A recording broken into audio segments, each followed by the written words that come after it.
Ever since the Port Arthur massacre, gun control is an issue that's inflamed public debate across Australia. In the wake of that tragedy, tough new gun controls were introduced, but in the years since, anti-gun activists say the laws have been slowly whittled away due to a concerted campaign by an increasingly powerful shooters lobby. Now, anti-gun campaigners are calling for a new crackdown after a series of deaths at shooting clubs and ranges where amateur shooters have turned the guns on themselves or stolen guns and used them to kill others. There have been at least 8 suicides at shooting ranges in recent years, and grieving families say enough is enough, as Lorna Knowles reports.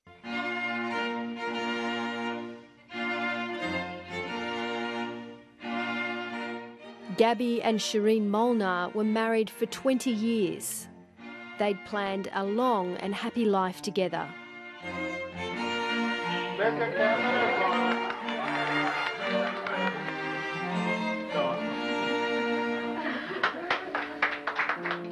He was such a lively person. He was always on the go, go, go, go. From the time the sun came up, he always liked to sleep with the curtain open so that the sun would shine on his face when he woke up in the morning. The couple was so close, he had a special nickname for his wife. He used to call me 50 because I was 50% of him. But in May 2013, the couple got some devastating news. Gabby was diagnosed with cancer and given 6 months to live. And there were tears pouring down his face. I never saw my husband cry. Never cried.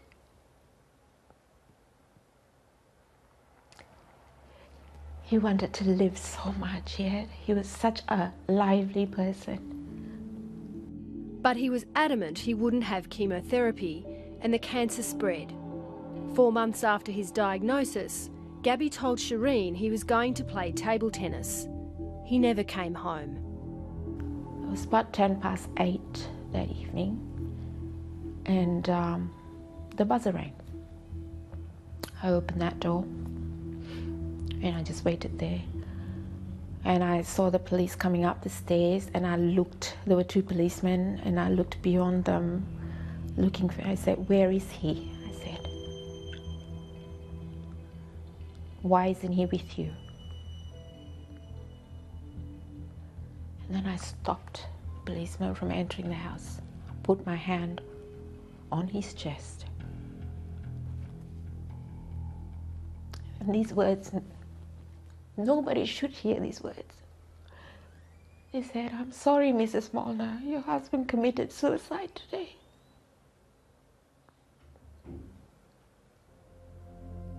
Gabby Molnar had gone to the Condell Park firing range in Sydney and signed up for a beginner's shooting session. When the supervisor wasn't watching, he turned the gun on himself. My husband used to call me the love of my life. The love of my life.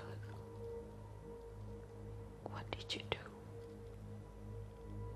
As she grieves for her husband, she struggles to understand how he could walk into a firing range without a gun licence and get almost immediate access to a loaded weapon. I'm very angry. I'm angry with the system that has let me down and there are others who sort of chose this way of dying and chose a firing range. Around Australia, there have been 8 suicides at firing ranges since 2002. 2 in South Australia, 2 in Western Australia and 2 in Queensland. There have also been 2 suicides in New South Wales, as well as a siege and a homicide, both committed with guns stolen from firing ranges. Shooting in a pistol club requires a person to just answer correctly to a series of questions. So it's a self-screening process.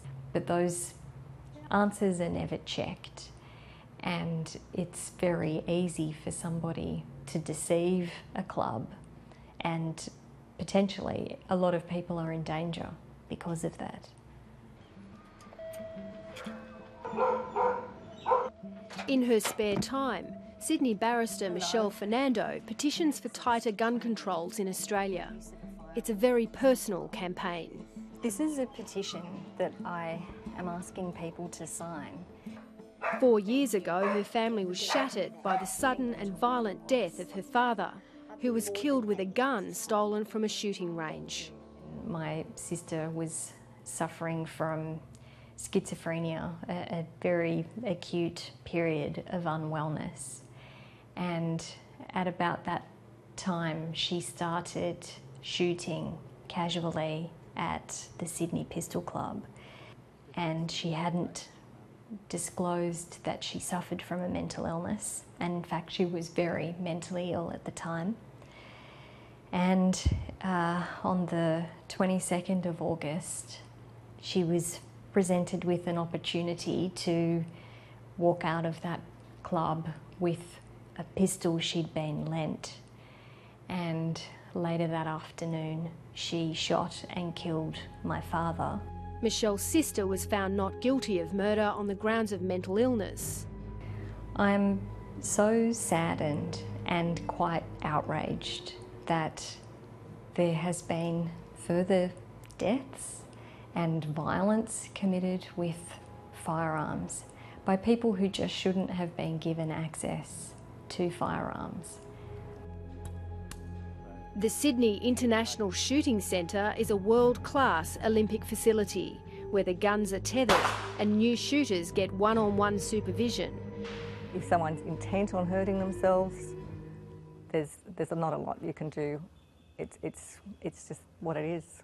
In June 2012, a woman with postnatal depression came to this centre.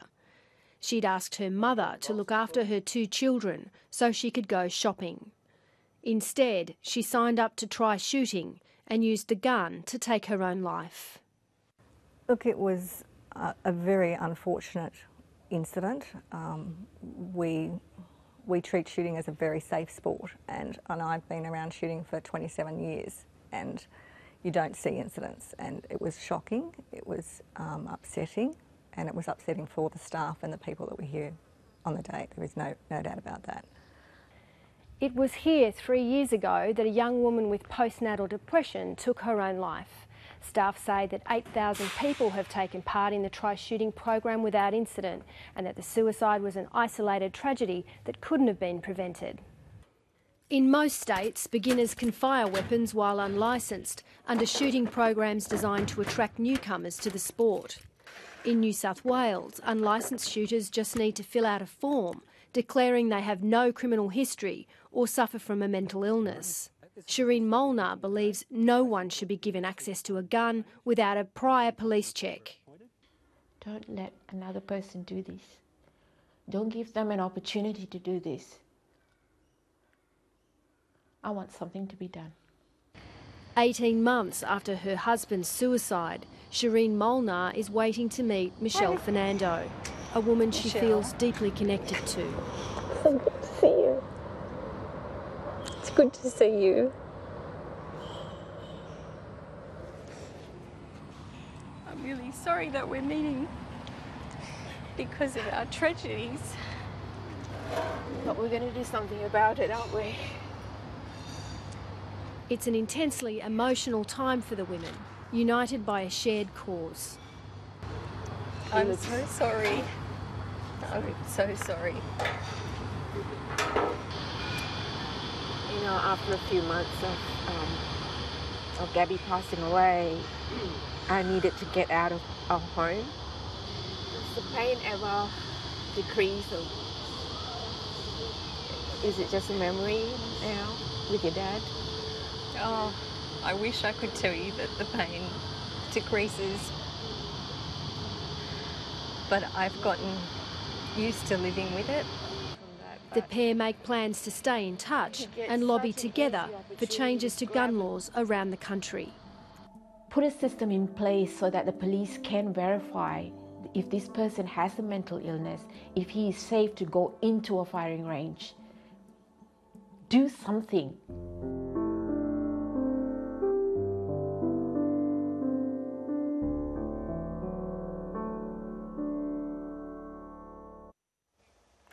Lorna Knowles reporting, and if you need help you can call Lifeline on 13 11 14 or Beyond Blue on 1300 22 46 36.